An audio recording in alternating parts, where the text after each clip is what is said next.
Mickey Mouse tries to tell scary Halloween stories to his nephews, but can he make them spooky enough? Find out as you read along with me in your book. You will know it is time to turn the page when you hear this chilling sound.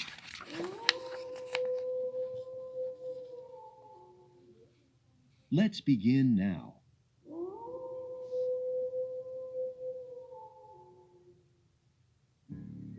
It was Halloween night, and the town was alive.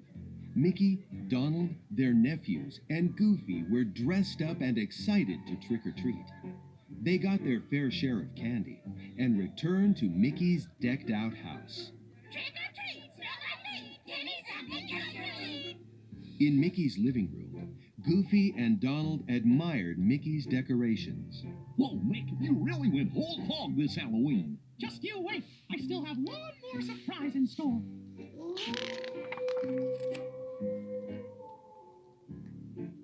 Mickey turned to his nephews, who devoured their pile of candy like goblins. Okay, Huey, Dewey, Louie, Morty, Birdie, who's ready for the perfect treat to top off this spooktacular Halloween? Oh, what is it, Uncle Mickey? Mickey grew very serious and theatrical. The ultimate scary story. Yay! Scary story! Scary story! Scary story!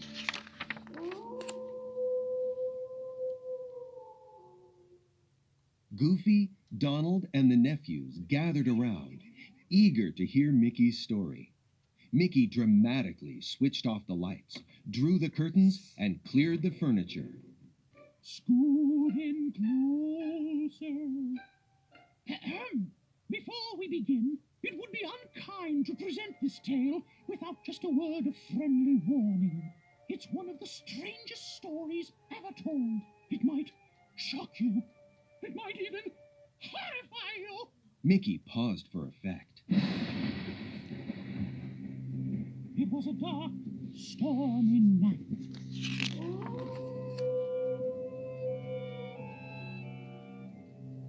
Something strange was afoot in the castle of Dr. Victor Guffenstein.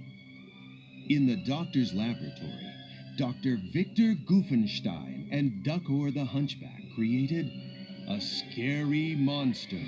It lives. It lives!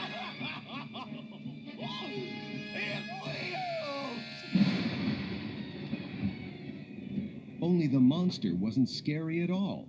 In fact, it had the happy head of Mickey.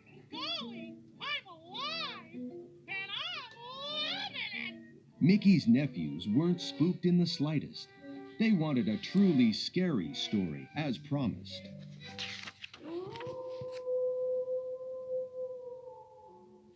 Mickey realized he had to do better to frighten them. Okay, you guys want a really scary story, huh? Just remember, you asked for it.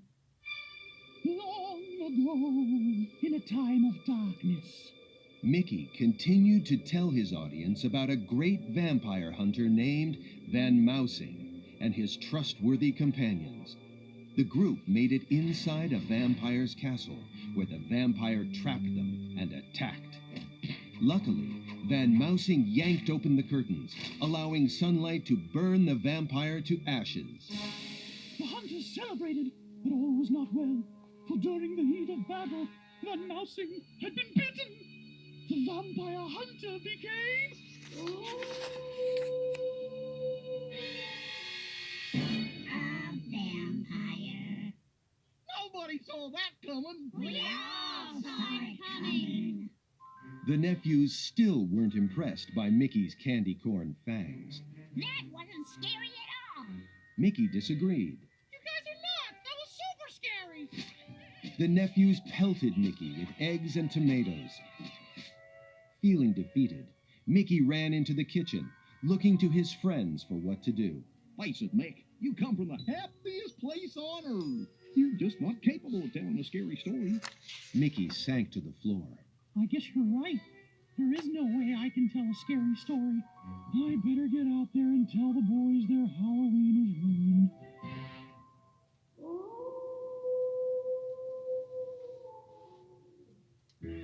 When Mickey stepped foot back into the living room, he found his nephews rampaging, demanding a scary story. He tried to calm them down. Boys! Bertie and Louie jumped up and down on the couch, pointing at Mickey. Can't tell a scary story! Can't tell a scary story! The laughing and taunting continued, and Mickey just couldn't take it anymore. So, you don't think I can tell a story that'll scare the pants off you, huh? Here we go! Once upon a time, there were 5 rotten kids.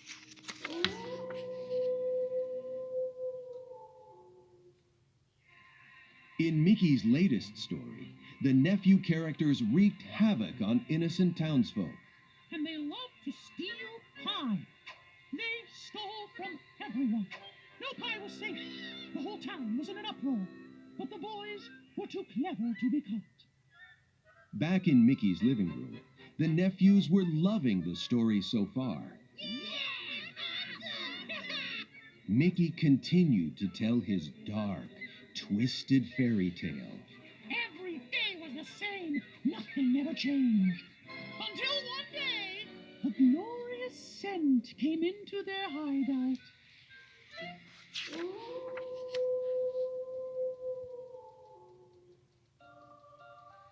A purple wisp of vapor wafted under the bridge where it met the thieves.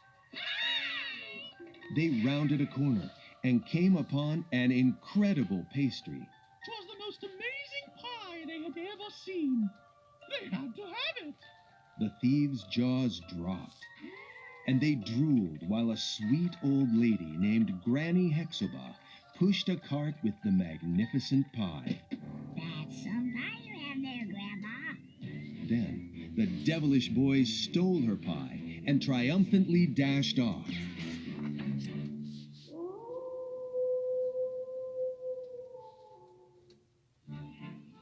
The boys celebrated their heist by eating the delicious pie. They wanted more, but they didn't know where Granny lived. Just then, the amazing pie scent returned. The scent drew the boys into the dark woods, and they followed it until they reached Granny's cottage. They locked Granny out, and Huey formed a plan. Those pies are here somewhere. Everybody, split up.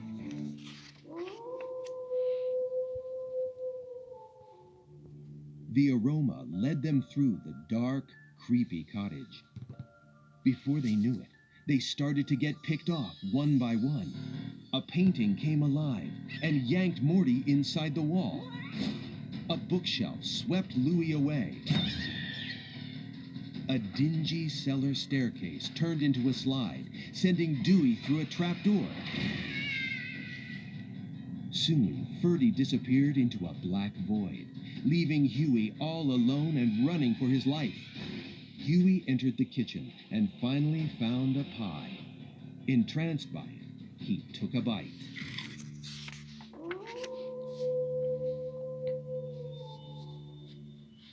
Huey froze as Granny Hexoba entered the kitchen. Well. Are you enjoying my pie? You really should try one, fresh out the oven.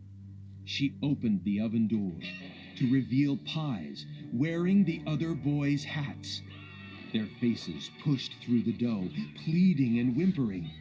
Granny slammed the oven door shut. Oh, not done yet. You must have guessed my secret ingredient. Little boys? Oh, I don't just pick any little boys. I pick the most snot-nosed, rotten little boys I can find. And you, Huey, are the most rotten little boy I've come across.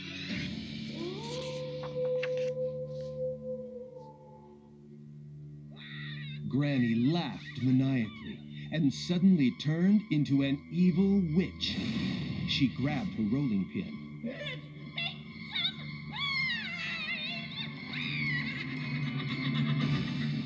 Huey ran for his life as she chased him through the cottage.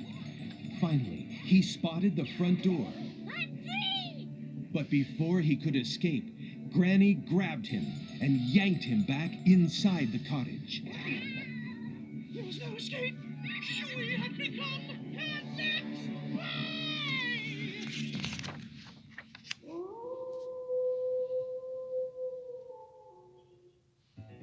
The nephews were scared to death, and so were Goofy and Donald. Mickey watched in satisfaction as everyone around him panicked and rocketed upstairs to cower under the blanket on his bed. In the living room, he scooped up some Halloween candy and smiled. Ha! I knew I could tell a scary story. Another Halloween successfully put to bed. You're welcome!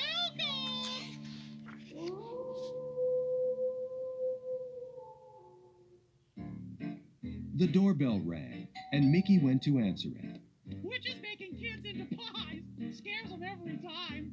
But when Mickey opened the door, he found Granny Hexaba with a pie. Watch pie! Mickey screamed and zipped into the bed to hide with everyone else. And what really was the ultimate scary story, Uncle Mickey? You want to hear another one? No!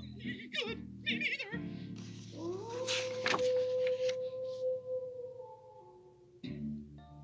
Granny Hexaba stood in the doorway as Daisy appeared at her side. What's up with Mickey? Granny pulled off her head. It was actually just Minnie, with a mask on. I don't know. Mickey usually loves my pies.